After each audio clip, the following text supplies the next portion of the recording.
مکتوبات شریف باندې چا رد کړی کنه نو تاسو مقامات کې ویلي دي څوک چې تصنیف وکړي او کتاب ولیکي دا د خلکو د غشو هدف وګرځي کتاب دی ولیکر سړی بدل باندې رد کوي دا زمونږ استاد زمانه کې خلک کتابونه ډیر لیکي او خو څوک پیرد نه کوي دا غي وجه دا چې خلکو د دین سره مینه کمه ده د دنیا په حصول کې مصروف دي نو کتاب ډیر نه ګوري اسی د کتاب نه مګوري نورا خوا کیږي مخکې خود خلکو همدا کار مکتوبات شریف باندې هم بعض علماء رد کړي او د دې پر رد کې کتابونه لیکلي د رد څه وجوه مکتوبات شریف باندې خلکو ولې رد کړي علماء د دې پر رد کې کتابونه ولې لیکلي یو خبره دا ذهن کې ساتل پکار دي سبب د رد څه دویم چې چارت کړه نو کوم علماء به جواب وکړه بیا د جواب نه بعد د مکتوبات شریف متعلق فیصله سو شو چا چرت کړه او چا جواب کړه بیا فیصله څنګه وشو دا درې خبرې بزین کې ساتي اوله خبره دا ده چې د امام رب د وجد رد هغه علما دو بیانای یو دا ده چې د امام ربانی رحمه الله یو خلیفہ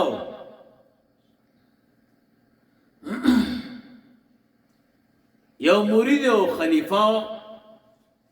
حضرت حسن افغانی رحمه الله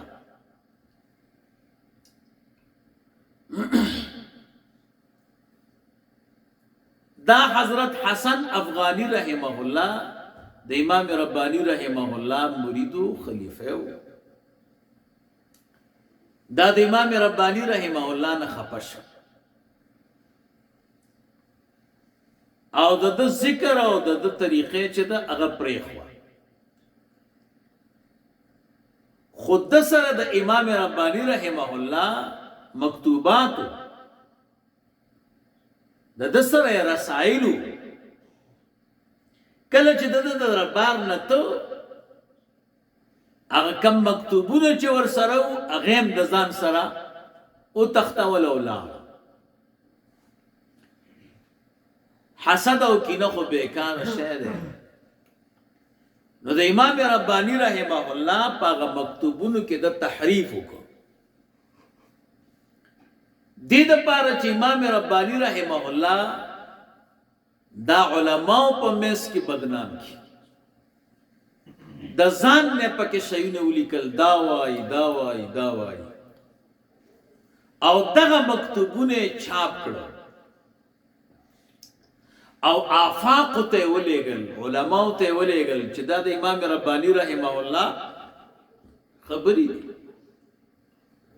حالان کې هغه د امام ربانی رحمه الله خبرې نه وي هغه تحریف شده خبرې وي کله چې علماء او تداشینه ورسید خو د شریعت او د دین خلاف بس هغه د دې پرد کې کتابونه ولیکل او د امام ربانی رحمه الله د مکتوبات شریف پرد کې رسائل لیکل شو بعض رسائل حرمین شریفین تراغ حرمین شریفین کې علما را جمع کړو او د امام ربانی رحمه الله دا مکتوبونه ورته خود او هغه چې هغه مکتوبونه وکړو به د دې پرد کې چې کوم کتاب لیکل او د عالم ټول حرمین او مدینه منوره او مکه مکرمه علما او پاغي دسخطونه وکړو او چې یقینا د امام ربانی رحمه الله دا مکتوبونه خود شریعت خلاف نو یو وجه د تردید او د رد چوا دا د حسن خان افغانی سے هغه انحراف د امام ربانی رحمه الله نه او د امام ربانی رحمه الله په مکتوبونو کې هغه تحریف چې هغه کړو چې په دې وجه باندې علما د امام رباني رحمه الله نه ووري. یو سبب دا دیم نمبر سبب دا چې امام رباني رحمه الله ته الله تعالی لوی کمالات ورکړي.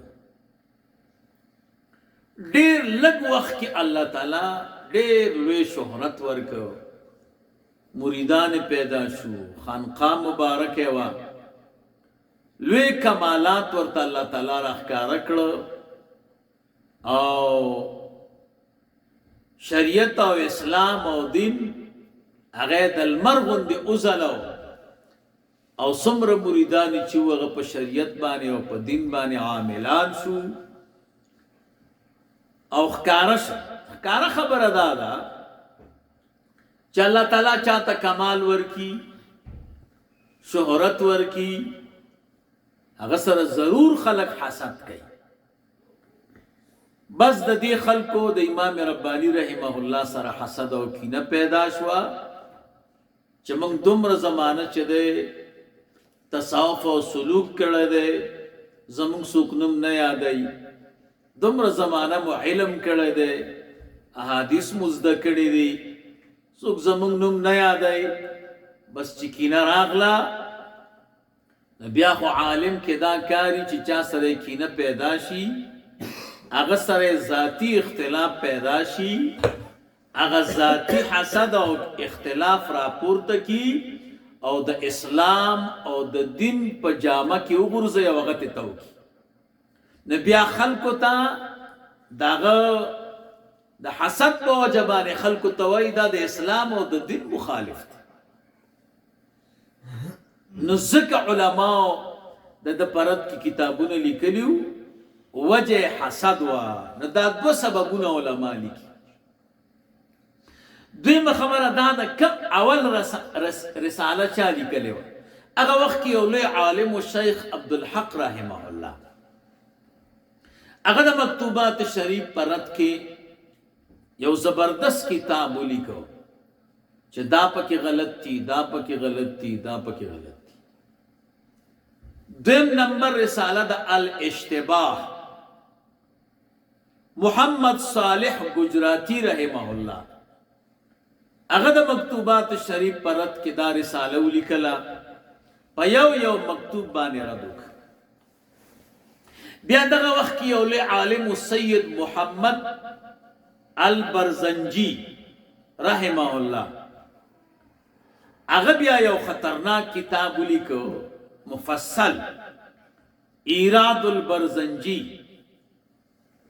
او هغه ولیکو حرمینو ته راوړو سره د امام رباني رحمه الله د دې مکتوبات شریف او د مدینه منوره او د مکی مکرمه علماء باندې دسخط کو غیب تقریزونه وکړه. ان دوالو حرمینو علماء متفقه فیصله دا وا چې د امام رباني رحمه الله چې دا کم مکتوبونه دي دا د شریعت او د دین خلاف دي. کله چې دا دومره لوی چرچه برابر شوه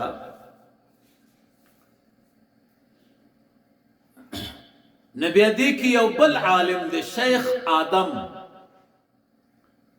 بنوری رحمه الله هغه بیا به بل رساله ولیکل اسرار المناسک. اسرار المناسک کې هم د امام رباني رحمه الله په مکتوبونو باندې تفصیل راغو. بیا چې علما خبر شو چې دا مکتوبونه خود امام رباني رحمه الله ندي، دیکھے وہ حسن خان افغانی سے تحریف کړی دی. بیا یو عالم پاتې پورته شو مولانا وکیل احمد سکندر پوری رحمه الله او هغه په یو زبردست کتاب ولیکو هدیه مجددیه او د دې ټولو رسائل جواب پکې وکړ.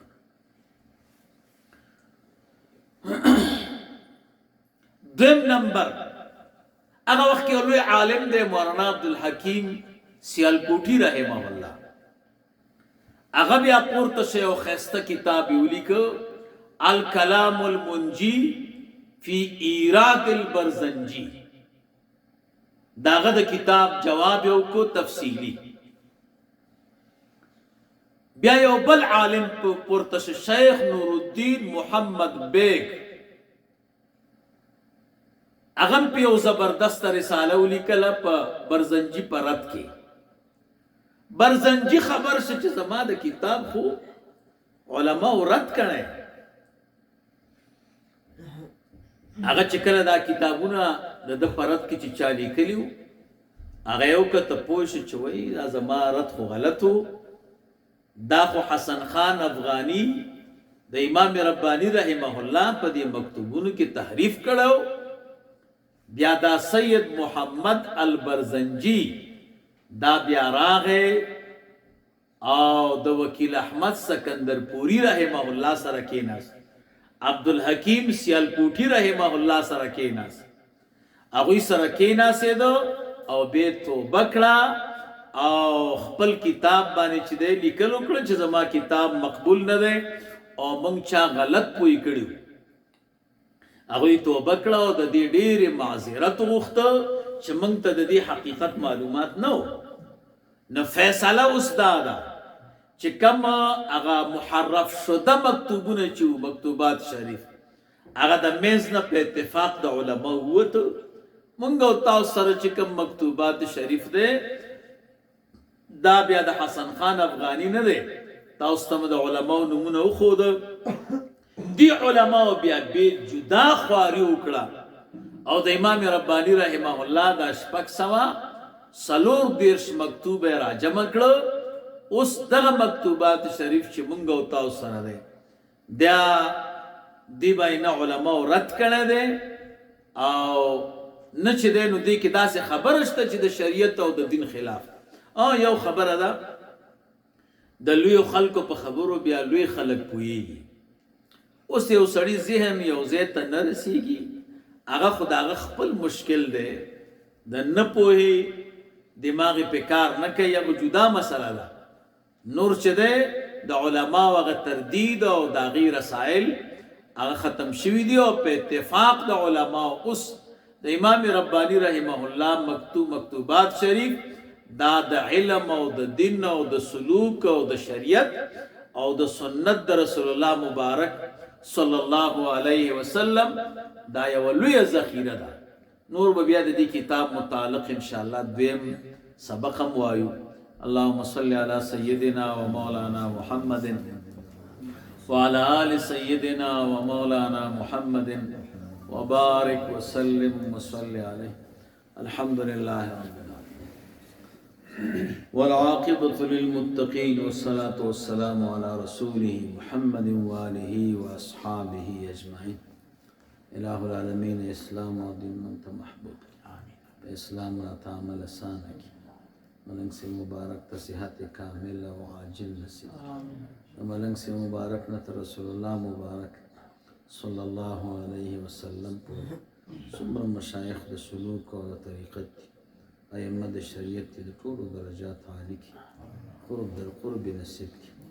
سمر متعلقین چې د دې دربار د حاضرین غایبین